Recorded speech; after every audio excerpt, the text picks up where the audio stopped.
There's a song called The Battle's Over, but the War Was On.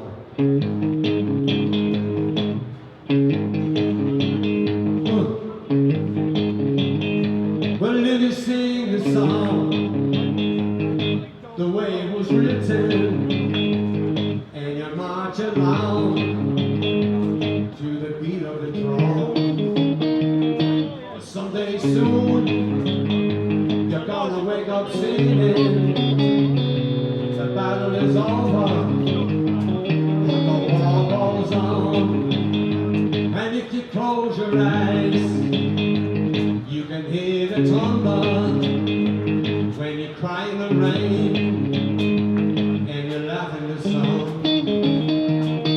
Who are you fooling? Just me and your brother. The battle is over, but the war goes on. The battle is over, the war goes on. The battle is over, yeah, the war goes on. Who are you fooling? Me and your brother. The battle is over, but the war goes on. And if you close your eyes, you can hear the thunder when you cry in the rain and you laugh in the sun. Who you fooling? Just me and your brother. The battle is over, but the war goes on.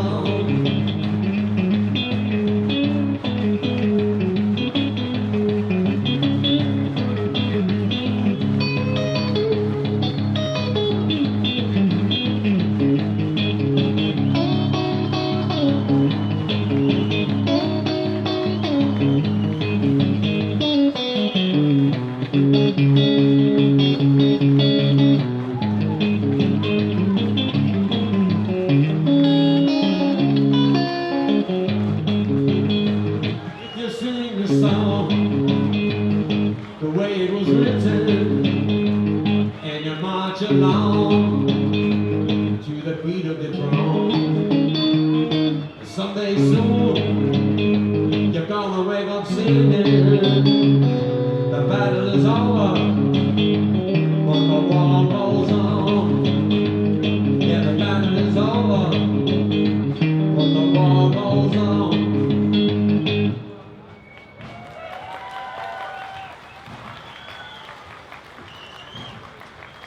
And once again, we'd like to welcome you all here on this great day, April the 24th. Commemorate the actions of the brave men and women who went out on this day 100 years ago to strike a blow for Irish freedom. You've come from all corners of the city and the country.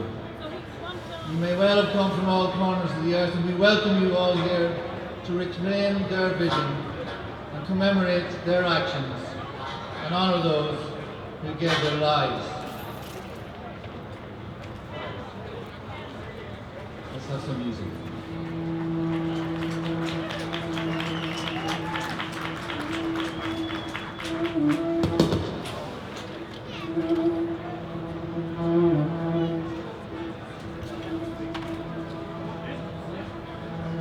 Ireland long ago had been invaded, and the action of these men and women hoped to put an end to the colonisation of the country.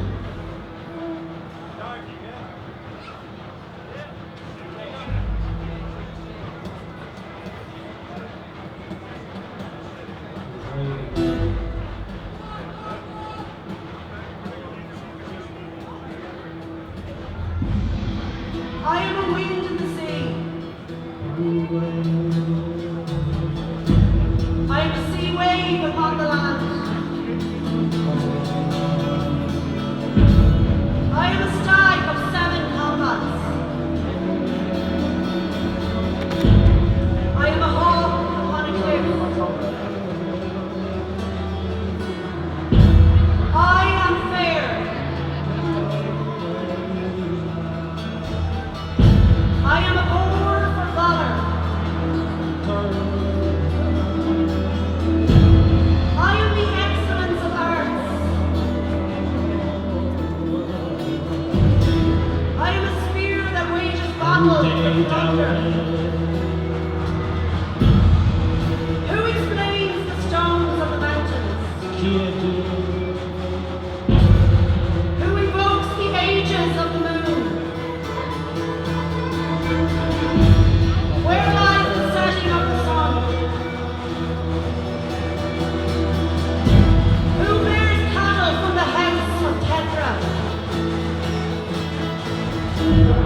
What man, what god forms weapons? And so,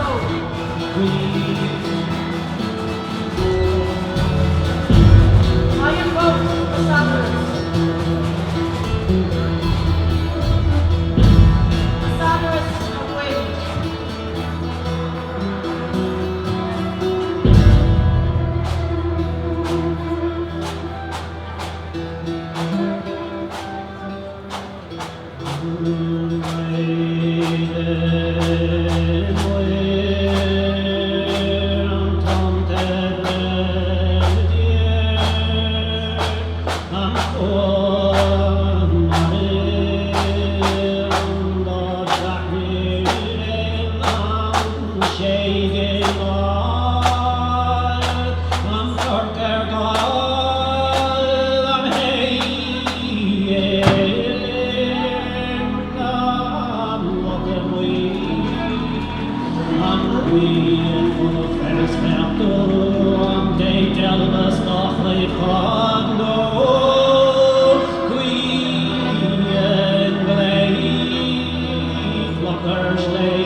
after Wolfe Tone and the United Irishmen's Field Rebellion of 1798. The century was marked by three further rebellions in 1803, 47 and 67. But the most dreadful period was that of the famine, when over 1 million Irish people died from starvation and disease, and which began a mass immigration to the United States, Canada and England, decimating the population of the country. Death, death, death, in land and alley and street. Each hand is skinny that holds the bier, and totters each bearer's feet. The livid faces mock their woe, and the eyes refuse a tear, for famine's gnawing at every heart, and tramples on love and fear. Death, death, death, inside of the workhouse bound, where many a bed to die upon, and a winding sheet is found. For many a corpse lies stiff and stark, the living not far away, without strength to scare the hateful things that batten upon their prey. And that was from the Song of the Famine, whose author or composer is no longer known, his or her name vanishing along with the many lost lives of that period. Attempts to deliver home rule and a final powerful manifestation in the death of the great Irish political leader Parnell, whose statue, of course, is at the other end of this street. The poet W.B. Yeats said that this moment left a political vacuum that was to be filled with the cultural and artistic pursuits usually associated with the literary revival. And he was not alone, of course. There were many others who joined the ranks: Lady Gregory, J.M. Synge, Douglas Hyde. But Yeats was not just concerned with mythology and mysticism. His poetry also reflected the events of the times. And here David is going to read us September 1913. What need you, being come to sense, but fumble in a greasy till, and add the halfpence to the pence, and prayer to shivering prayer, until you have dried the marrow from the bone? For men were born to pray and save romantic Ireland's dead and gone. It's with O'Leary in the grave. Yet they were of a different kind, the names that stilled your childish play. They have gone about the world like wind, but little time had they to pray. For whom the hangman's rope was spun, and what, God help us, could they save? Romantic Ireland's dead and gone, it's with O'Leary in the grave.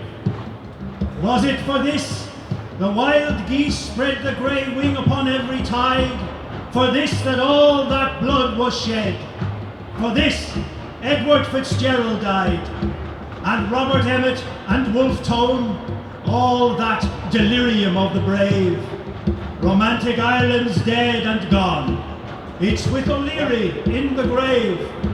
Yet could we turn the years again and call those exiles as they were, in all their loneliness and pain, you'd cry, some woman's yellow hair has maddened every mother's son. They weighed so lightly what they gave, but let them be, they're dead and gone, they're with O'Leary in the grave.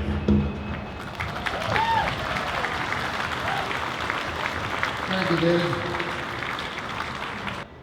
Battles are lost, and battles are won. Some call it a great war, as the blood flowed, and countless lives were lost. And for what? For what? As an Irish worker, I owe a duty to our class, counting no allegiance to the empire. If you are itching for a rifle, itching to fight, have a country of your own. Better to fight for our own country than for the robber empire. you shoulder a rifle, let it be for Ireland. Conscription or no conscription, they will never get me or mine. You have been told you are not strong, that you have no rifles. Revolutions do not start with rifles.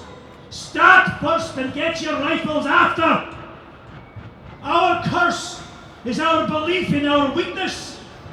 We are not weak, we are strong. Make up your mind to strike before your opportunity goes. James Connolly on the outbreak of the war in Europe. Since the wise men have not spoken, I speak, but am only a fool that hath loved his folly, yea, more than the wise men, their books or their counting houses, or their quiet homes, or their fame in men's mouths. A fool that in all his days hath done never a prudent thing, never hath counted the cost, nor recked if another reaped the fruit of his mighty sowing, content to scatter the seed. A fool that is unrepentant, and that soon at the end of all shall laugh in his lonely heart as the ripe ears fall to the reaping hooks, and the poor are filled that were empty, though he go hungry. I have squandered the splendid years that the Lord God gave to my youth in attempting impossible things, deeming them alone worth the toil. Was it folly or grace? Not men shall judge me, but God. I have squandered the splendid years. Lord, if I had the years, I would squander them over again. I fling them from me. For this I have heard in my heart, that a man shall scatter, not hoard, shall do the deed of today, nor take thought of tomorrow's team, shall not bargain or huckster with God. Or was it a jest of Christ's? And is this my sin before men, to have taken him at his word? The lawyers have sat in council, the men with the keen, long faces, and said, this man is a fool. And others have said, he blasphemeth. And the wise have pitied the fool, who hath striven to give a life in the world of time and space among the bulk of actual things to a dream that was dreamed in the heart and that only the heart could hold. O wise men, riddle me this, what if the dream come true? What if the dream come true, and if millions unborn shall dwell in the house that I shaped in my heart, the noble house of my thought? Lord, I have staked my soul, I have staked the lives of my kin on the truth of thy dreadful word. Do not remember my failures, but remember this, my faith. And so I speak. Yea, ere my hot youth pass, I speak to my people and say, ye shall be foolish as I. Ye shall scatter, not save. Ye shall venture your all, lest ye lose what is more than all. Ye shall call for a miracle, taking Christ at his word. And for this I will answer. O people, answer here and hereafter. O people that I have loved, shall we not answer together? The words that might be formed one day might be transformed, might be used to give direction to a nation, to a people seeking freedom. And words spoken in honor of a hero might be a rallying cry, not just written down or spoken in a salon, but Fionnuala.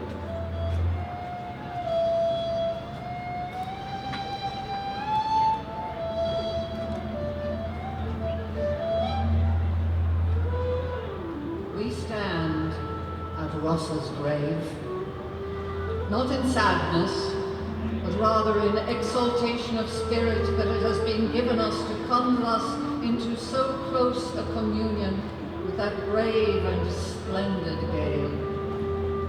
This is a place of peace, sacred to the dead, where men should speak with all charity and with all restraint, but I hold it a Christian thing, as O'Donovan Rossa held it, to hate evil, to hate untruth, to hate oppression, and hating them, to strive to overthrow them.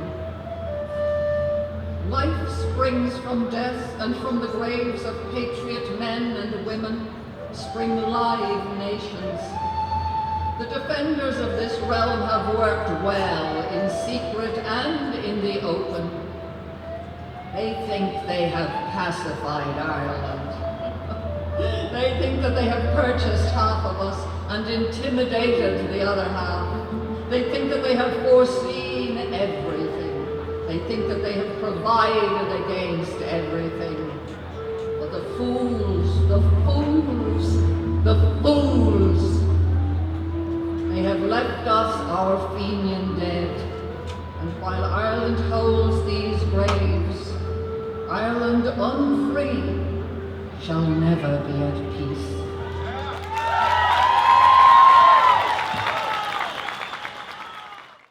On this day 100 years ago, over 1,600 men and women no doubt, led by poets, by activists, their dream of a republic. And they set out to realize this republic. The vision encapsulated in the proclamation, carried here today by another generation, and which you see here on the side of the stage. Read by Padraig Pearse outside the building on the right, which will begin the momentous week that will change the course of Irish history, so that we can proudly say today, Irish men and Irish women.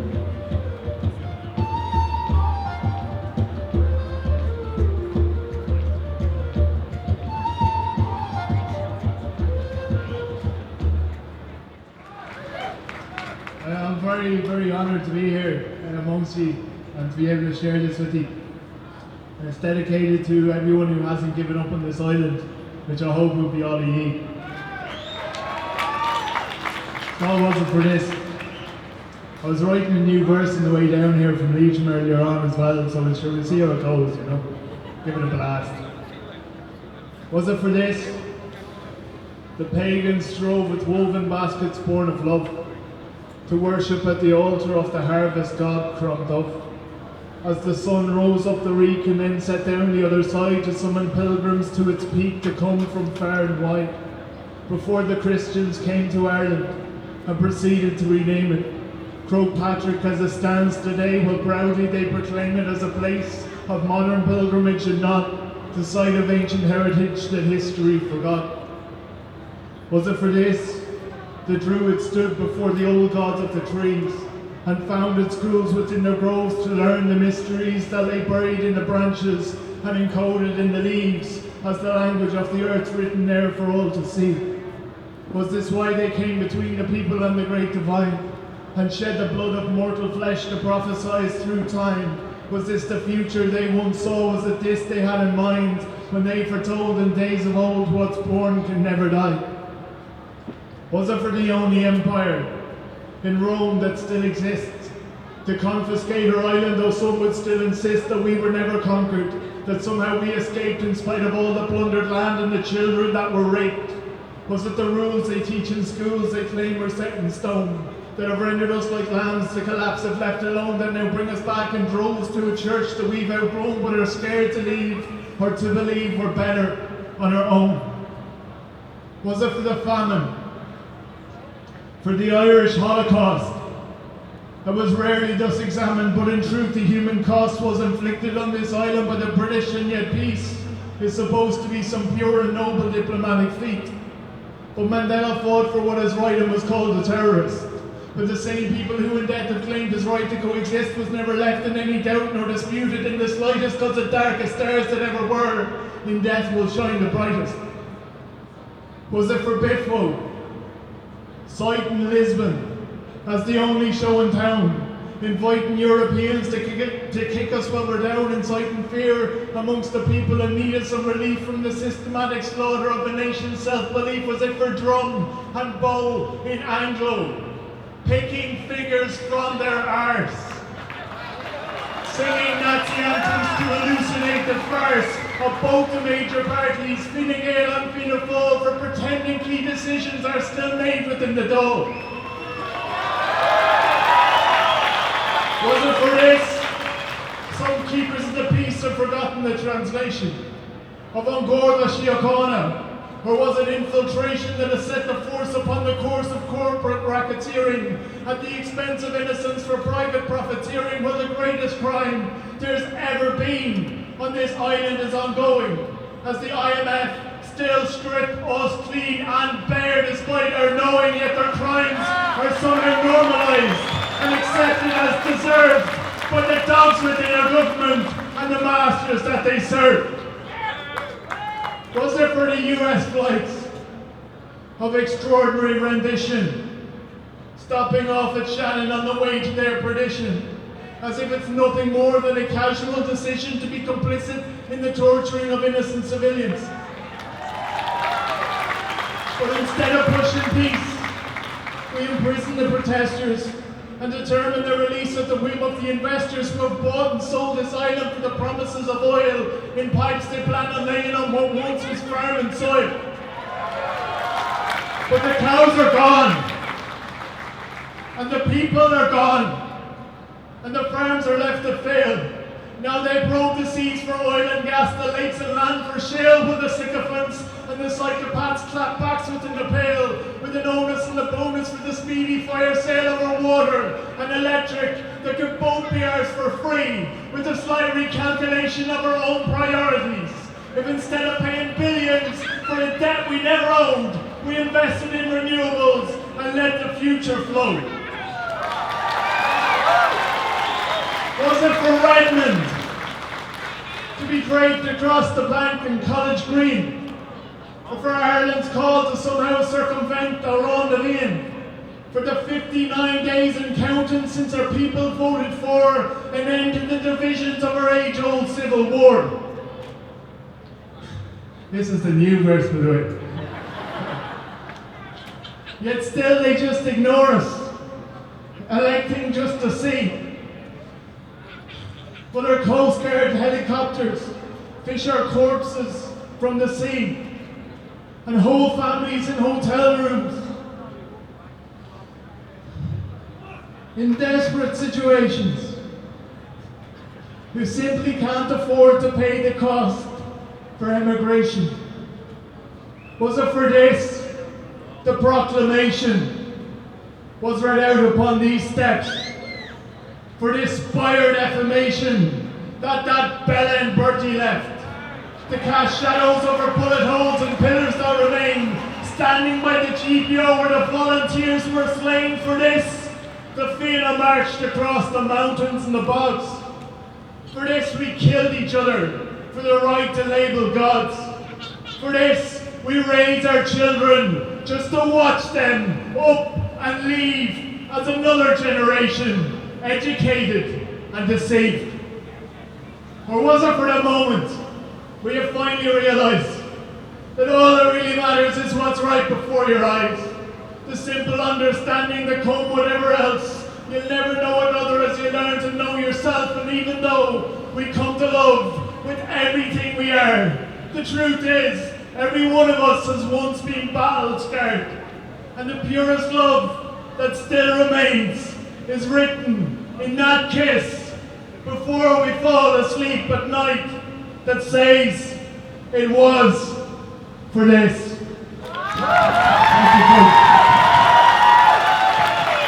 Stephen Murphy. Thank you, Stephen.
No fight did come, no battle drum did sound his loud tattoo. But the angels fell o'er the leafy swell, right out through the foggy June. Right proudly high over Dublin town, they hung out the flag of war. It was better to die 'neath an Irish sky than at Sioux flower soon held by. And from the plains of Royal strong men they came hurrying through, while Britannia's Huns with their long-range guns sailed on through the foggy June.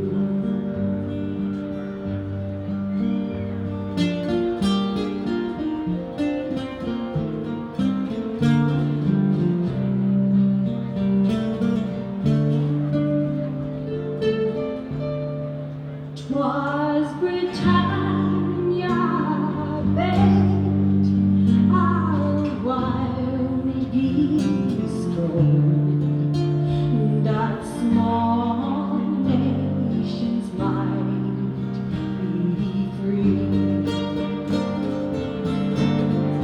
But their lonely graves out by Sula's waves, o'er the shores of the great North Sea. Oh, had they died by Pierce's side, or fought with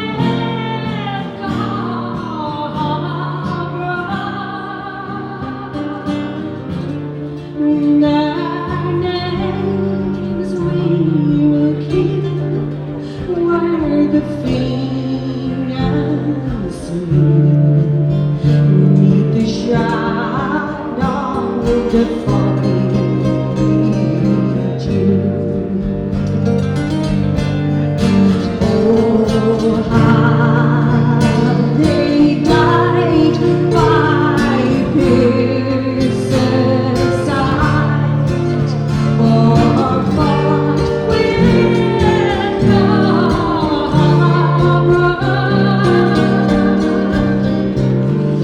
their names we will keep where the Fenians sleep, 'neath the shroud of the foggy June.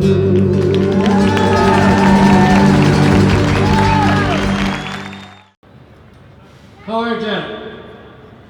Thanks to Robert Balla and the Reclaim Division of 1916 team for this great honour. I, like all present here today, am thinking of family members, friends and comrades who are no longer in our lives, but who we wish were here with us today on this Citizens Centenary celebration.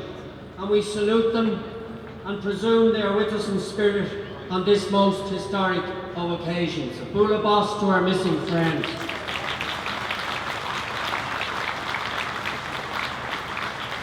Today, on this historic day, we pay tribute to and congratulate the latest recipient of the Freedom of the City of Dublin Award, Father Joseph Mallon, son of Commandant Michael Mallon, the last surviving child of a 1916 leader. We wish him continuing good health and happiness.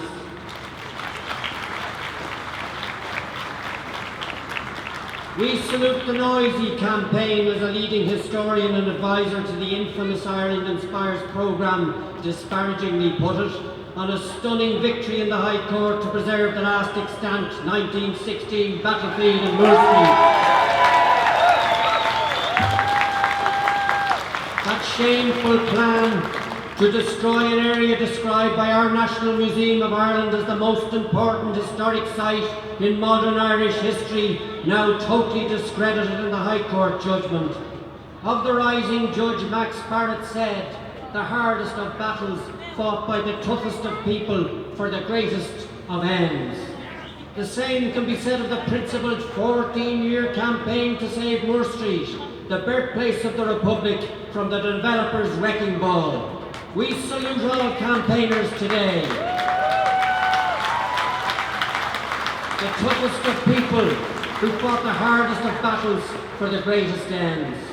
We stand here today at this sacred place, at this historic hour, in tribute to a golden generation of our people who out of the darkness and despair of slavery rose up one lifetime ago and declared to their masters and to the world that enough was enough. That generation refused to depart to hell or to Connacht, refused to live in slavery, refused to live in subjection as second-class citizens in their own land, and set out on bicycles, armed with rifles, to challenge the might of an empire upon which they were told the sun never set. They fought and risked their lives for Irish freedom, your freedom, my freedom, our freedom, and that's what sets them apart.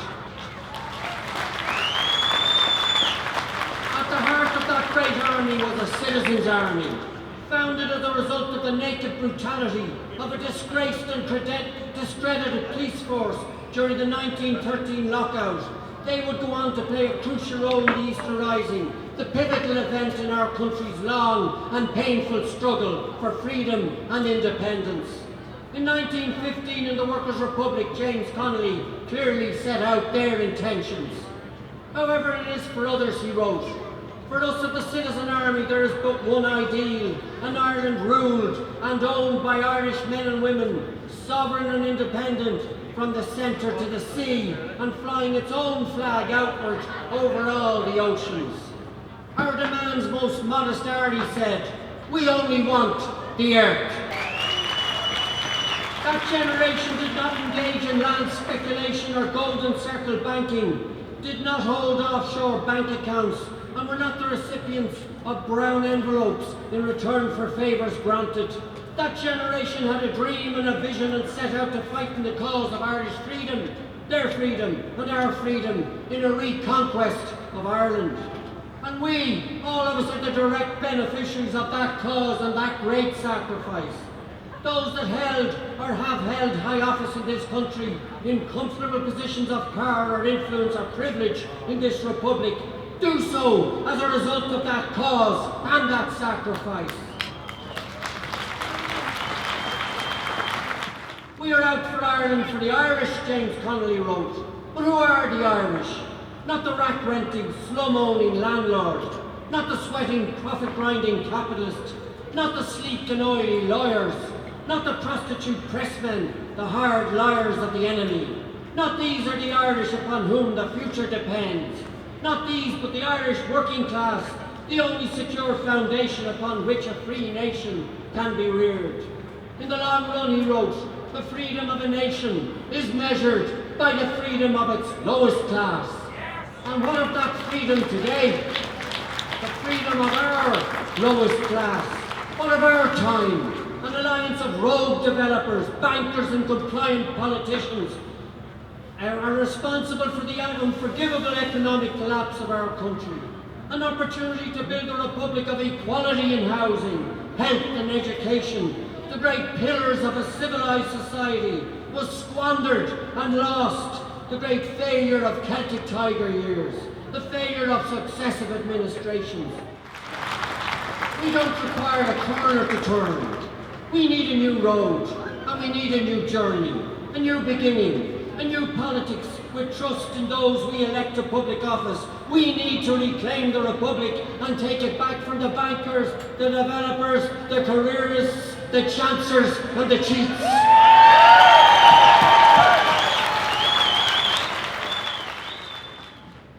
Carja, I'm going to try and sing this without crying. This is Sean McKeown here on the pipes.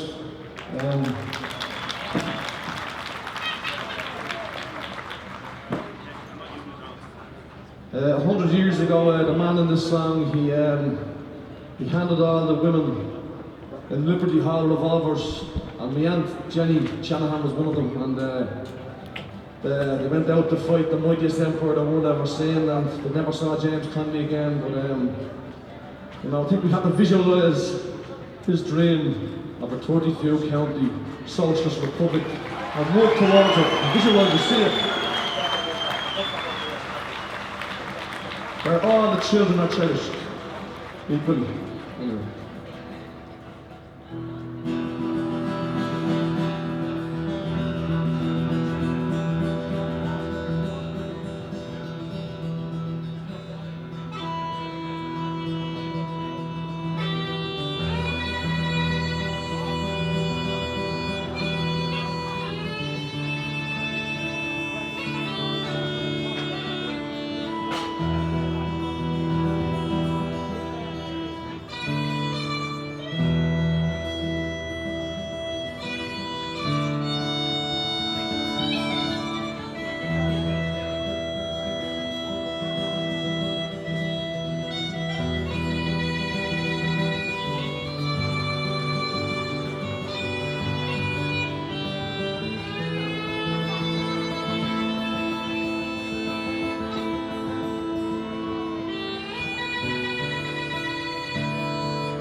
who mourns the death of this great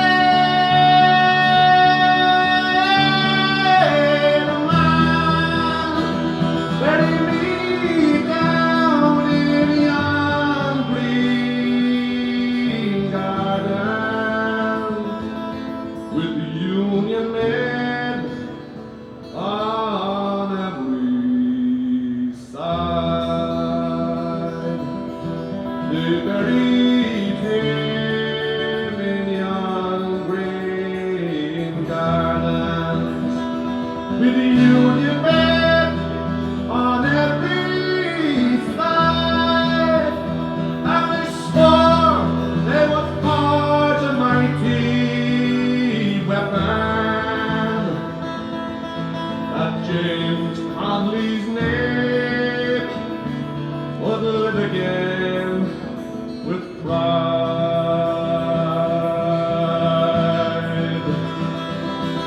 Where, oh where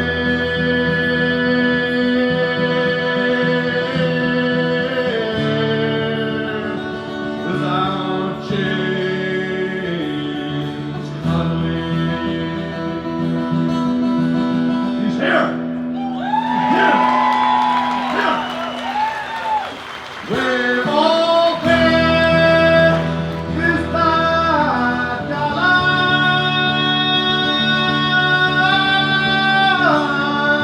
man? He is gone for to join the great rebellion. That Irish people, they might yet be free.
Old Northern McCarthy.